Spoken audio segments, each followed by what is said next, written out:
难道一定要把地图填满，旅行才算完整吗？传说将冰岛北部公路无数个景点串联成线，便能在地图上画出一个巨大的钻石，也就是著名的钻石圈。我们驶入这颗钻石，看着导航上满满的待访清单，脑海里却浮现这段话：只有用心才能看见，真正重要的东西用眼睛是看不见的。狂暴的带提瀑布来自看不见的远方冰川，沸腾的泥浆大地来自看不见的地底深渊。于是我们决定，在这颗巨大的钻石里做一点减法。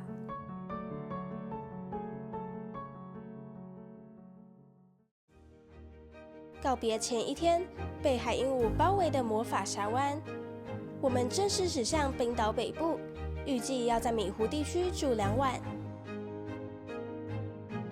这天的第一站是号称欧洲巨兽的带提瀑布。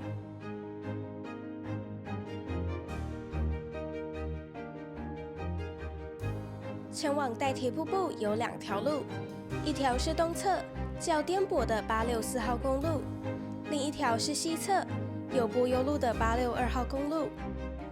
为了旅程的安稳，我们转进862号公路，很快便抵达瀑布西侧停车场。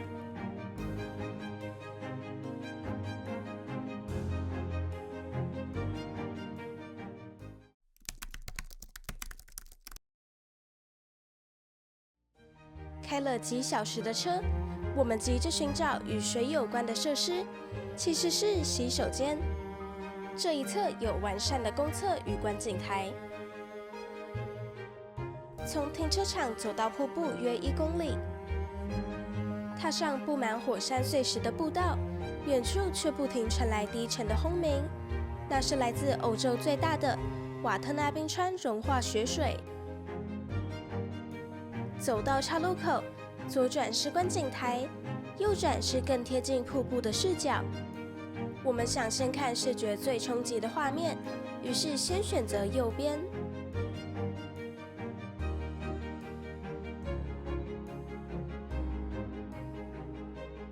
顺着这条路前进，轰鸣声渐渐变成吞噬一切的巨响。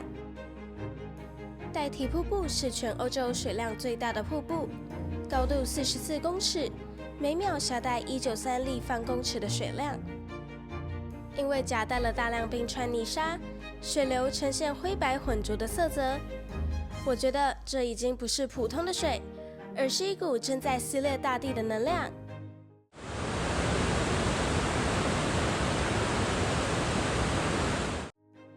虽然离它很近，但受限于角度，我们只能看见瀑布的上半截，但压迫感却是最真实的。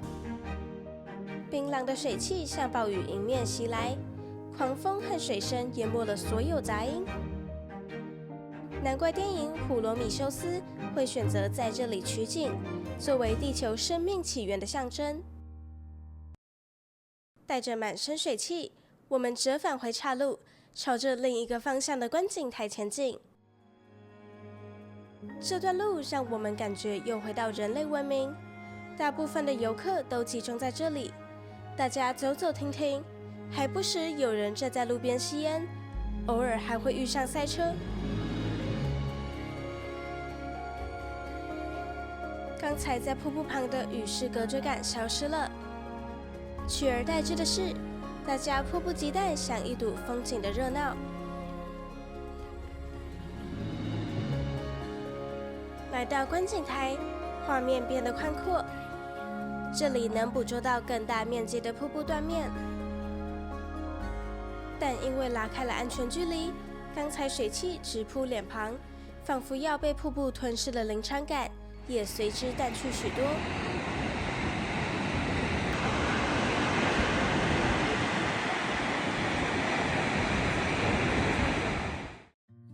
离开带提瀑布后，接下来的2天，我们会把脚步放慢。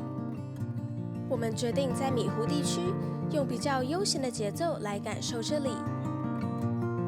虽然米湖的名字有点像食物，但在冰岛语里， ，My 是指摇纹 ，Vatn 是湖。摇纹虽然不会叮人，但却会一直往人的脸上撞。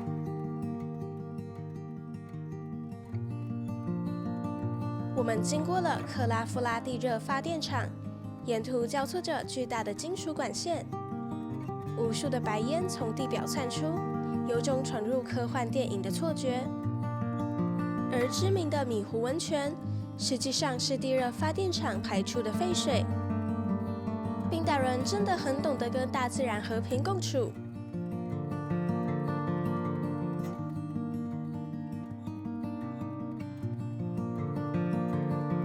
很快的，我们来到克拉夫拉火山以及菲提火口湖。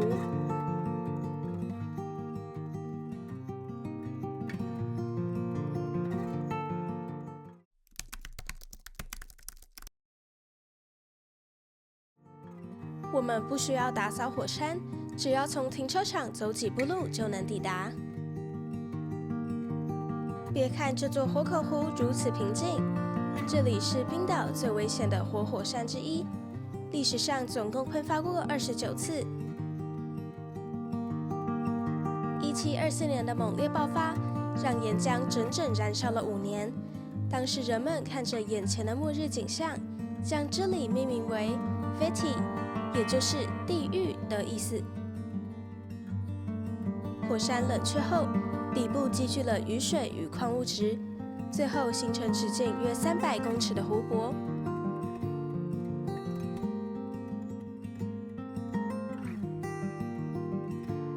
天晴时，它本该呈现宝石般的蓝，不过这天的冰岛下着雨，让它蒙上一层忧郁的滤镜。下山途中有一处观景点，可以俯瞰地热发电厂。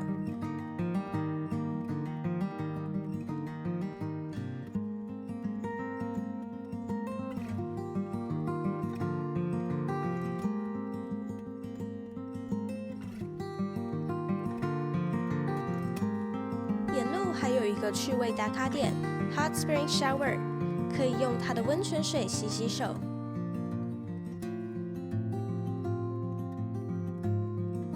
发电厂旁的蓝湖同样也是发电废水湖，但温度极高，禁止下水。此时已是下午2点，我们急需补吃一顿温热的午餐。这间米湖超人气农场餐厅 Vogafjus Farm Resort 完全没让人失望。菜单只有简单一面。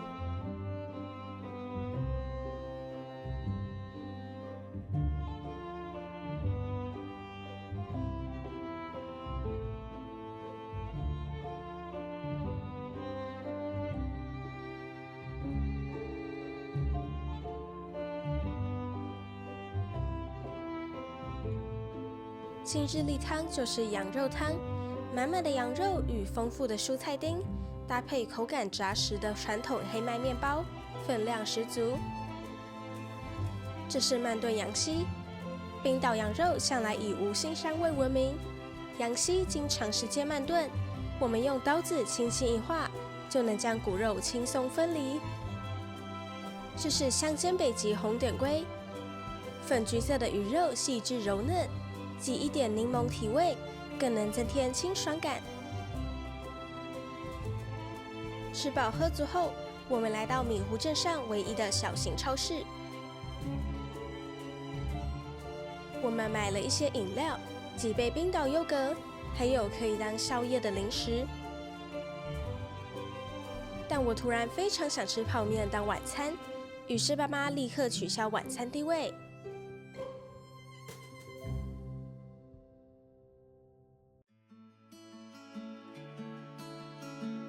车子继续往前开，我们来到接下来2晚的住宿 Fast Hotel Mifahnen。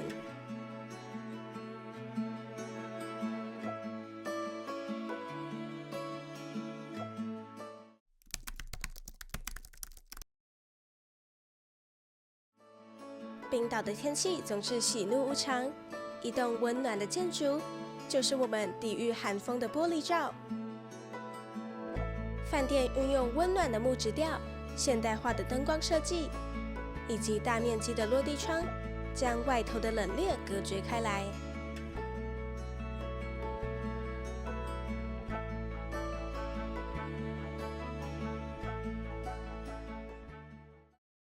我们的房间在2楼，预定的是湖景3人房 （Lake View Room with Extra Bed）， 室内约24平方公尺。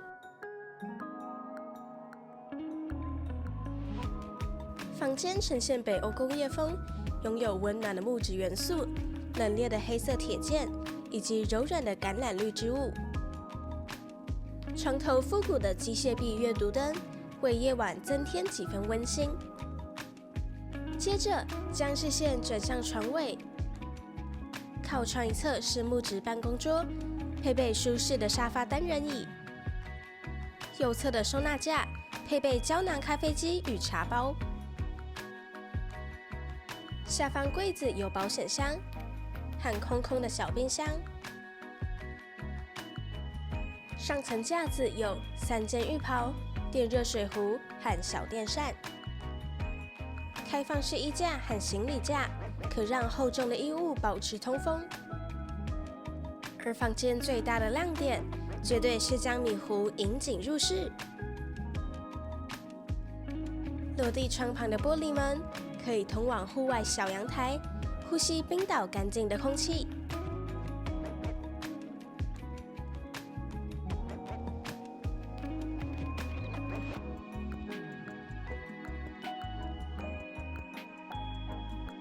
浴室淋浴间是半干式分离，墙上有电热毛巾架，这绝对是最贴心的设备。趁晚餐前还有体力，我们要再冲一个附近的景点。它是冰岛人眼中的魔鬼厨房——泥浆地热区。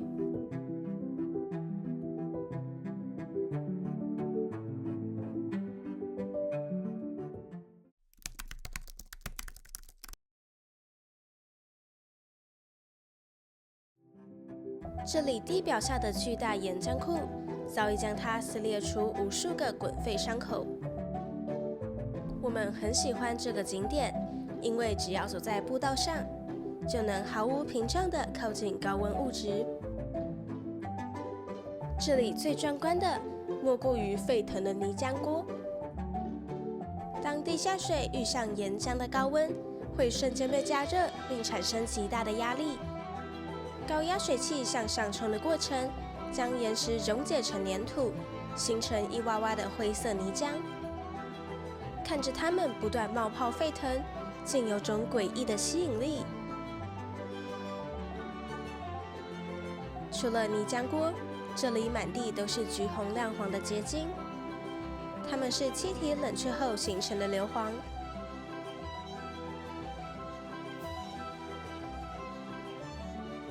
而满地的蒸汽喷孔飘出高热白烟，直冲天际，空气中弥漫着浓烈的硫磺味。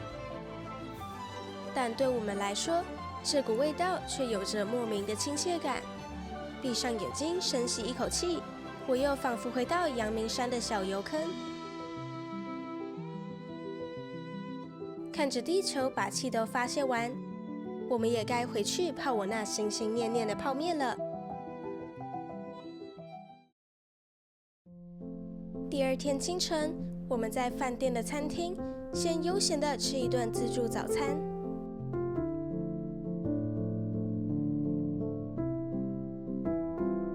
这天的第一站是惠尔山。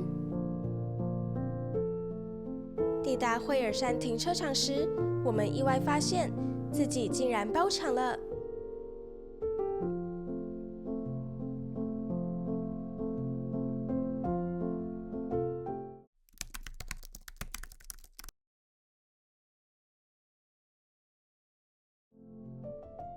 停车场旁有免费洗手间。惠尔山海拔约420公尺，从停车场通往火山口顶端的步道长度只有600公尺。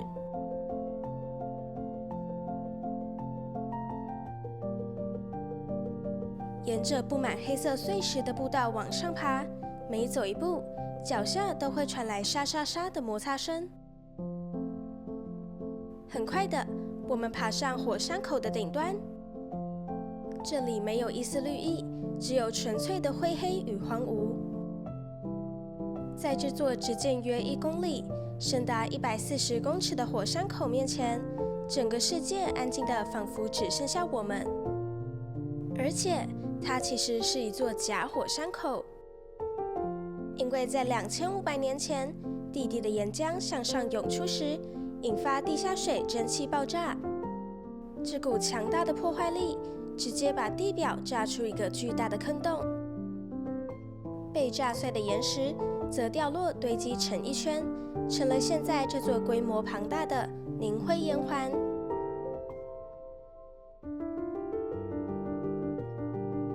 绕着边缘行走，可以从高处远眺米湖。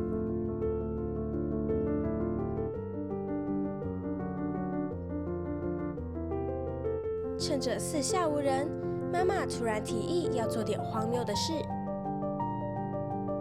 我们拿出海鹦鹉玩偶，在火山口边缘轮流模仿鸟类走路，想办法让脖子呈现绝对平衡。我们在风中笑得东倒西歪，留下最不按牌理出牌的美好回忆。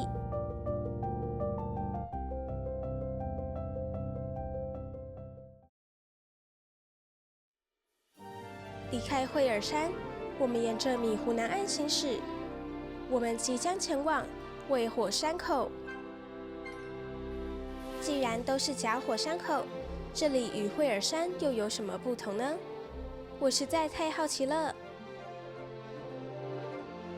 车子可以停在一旁的米湖游客中心。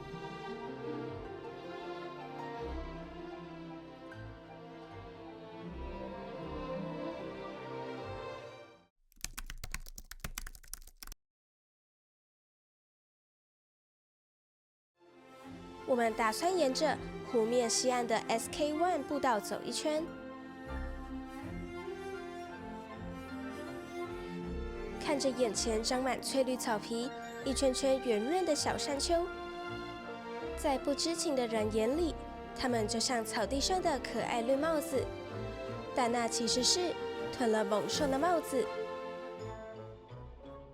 大约2000多年前，远处的火山爆发，滚烫的岩浆覆盖了这片湿地，水蒸气在岩浆底下不断积压，最后压力喷发，炸破地表，形成眼前这些坑洞。因为底下没有真正的岩浆库，属于无根火山锥，所以被称作卫火山口。但老实说，当我们走到观景台，观赏湖面上隆起的卫火山口时，心里浮现的念头竟然是：虽然有点像抹茶布丁，但好像还是有点无聊。我们反而花更多时间欣赏草坡上毛茸茸的冰岛羊，以及在湖面上飞行的天鹅与海鸥。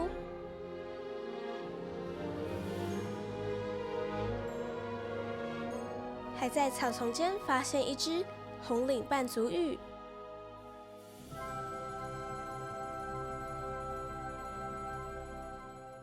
一旁的米湖游客中心则是个意外的惊喜。米湖地区是一座天然的火山地质博物馆，约在西元前2300年因剧烈的熔岩喷发所形成，同时也是冰岛著名的赏鸟圣地。原本只是想进来看看地图，没想到竟然有卖纪念品，还有鸟类图鉴与周边商品。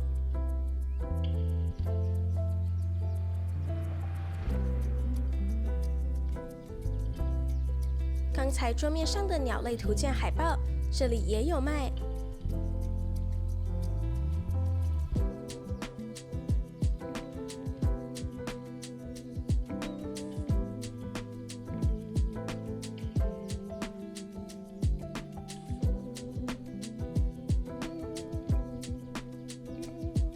鸟类牌卡很值得收藏耶。鸟类徽章也蛮精致的。这是冰岛国鸟毛隼，这本是经典的冰岛鸟类图鉴书，我们直接把它带回家了。游客中心后半部有介绍米湖常见的生物与标本，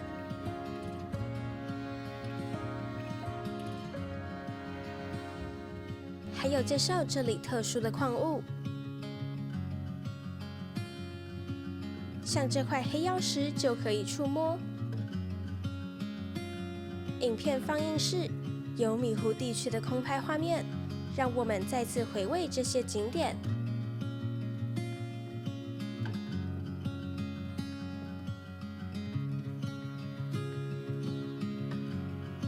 这里也有米湖景点的模型以及成因简介。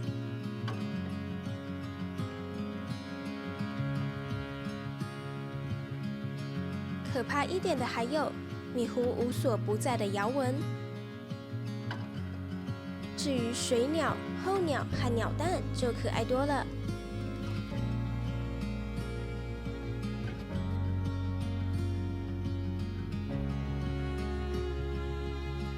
最后来玩一下模拟地震波机器。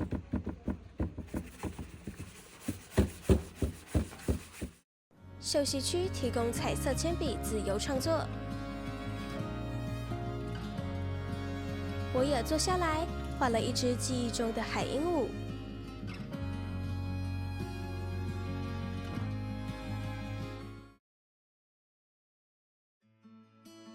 下午，我们再次回到镇上的超市，买一些饮料零食，顺便在一旁的 Fish and Chips 餐厅外带炸鱼薯条回车上吃。热腾腾的油脂香气瞬间在车厢里弥漫，外层的面衣炸得金黄，一口咬下就能听见咔吱声。里头包裹的是新鲜的白鱼，酥脆的面衣锁住了水分，吃起来软嫩鲜甜。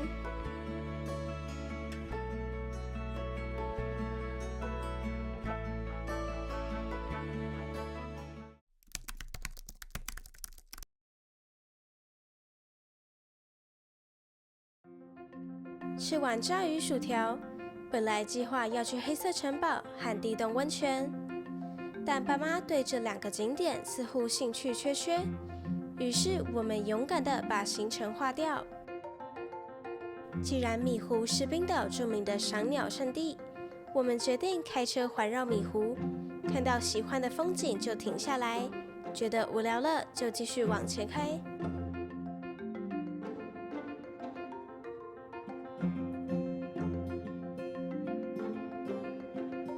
环绕米湖的沿途有许多观景点可以停留。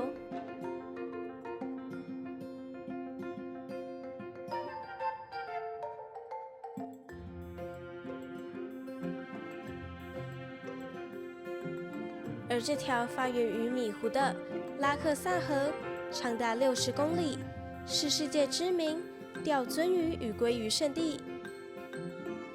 虽然一直下雨，大部分的鸟儿都躲了起来，但我们还是自得其乐，在沙滩上研究鸭子脚印。广阔的湖面上，只剩下几只北方大浅鸟，在灰色的水波里游着。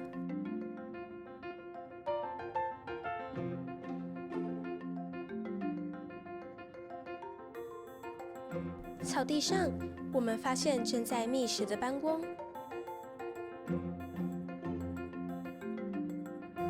开车时，与我们车速同步的黄嘴天鹅。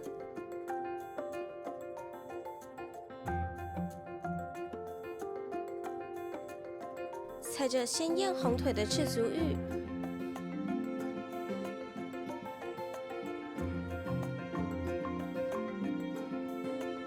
还有在路边休息的绿头鸭。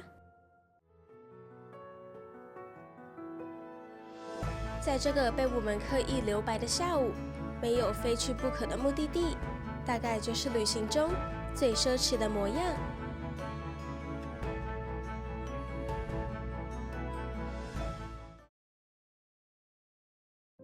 晚餐，我们预定饭店里唯一的餐厅。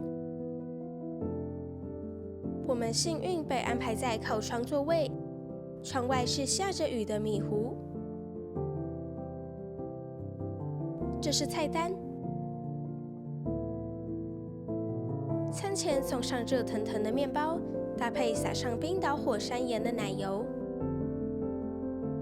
接着，每人来一碗热乎乎的海鲜汤，里头藏着满满的小龙虾、虾仁、鲑鱼与淡菜，还带有微微酸辣的口感，极度开胃。爸妈的主菜点了冰岛特色的羊菲力，带皮的羊肉煎得恰到好处，搭配烤根茎类蔬菜，再蘸上薄荷酱与红酒酱，让每一口肉都有不同的趣味。我的主菜是菲力牛排，肉质偏硬，需要一点力气切，但饱满的肉汁依旧很吸引我。牛排上叠着蜂蜜烤萝卜，沾上馨香的芥末肉汁酱，刚好平衡吃太多肉的油腻。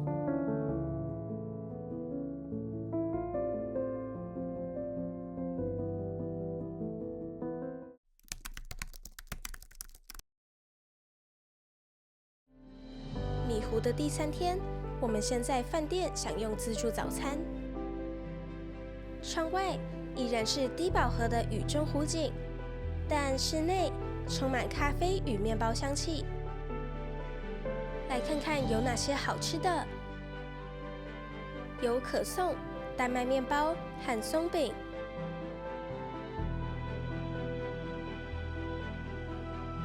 ，5种水果和3种饼干，坚果、果干、麦片和玉米碎片，黄瓜、番茄、水煮蛋和冰岛优格，各种火腿、烟熏鲑鱼和 cheese。热食有炖豆、薯饼和蘑菇，还有培根和香肠，现煎的半熟荷包蛋。饮料有3种果汁和开水，热饮有 Pickwick 茶包和全自动咖啡机。2天早餐的菜色都差不多，所以我们拿的食物都一样。吃完早餐，我们准备向米湖告别，再次上路。回头想想，这2天我最开心的事，竟然不是看了什么世界奇景，是全家一起吃热腾腾的泡面，是在狂风中的惠尔山学鸟走路，是在游客中心安静地画海鹦鹉，还有望着水鸟无所事事的下午。我们从钻石圈带走的，是我们与这片熔岩地之间独一无二的牵绊。就像狐狸临别前告诉小王子的秘密，真正重要的东西，用眼睛是看不见的。下一站，我们要继续未完成的钻石圈之旅，并横跨整个冰岛北部。我是 Summer，我们下次再见。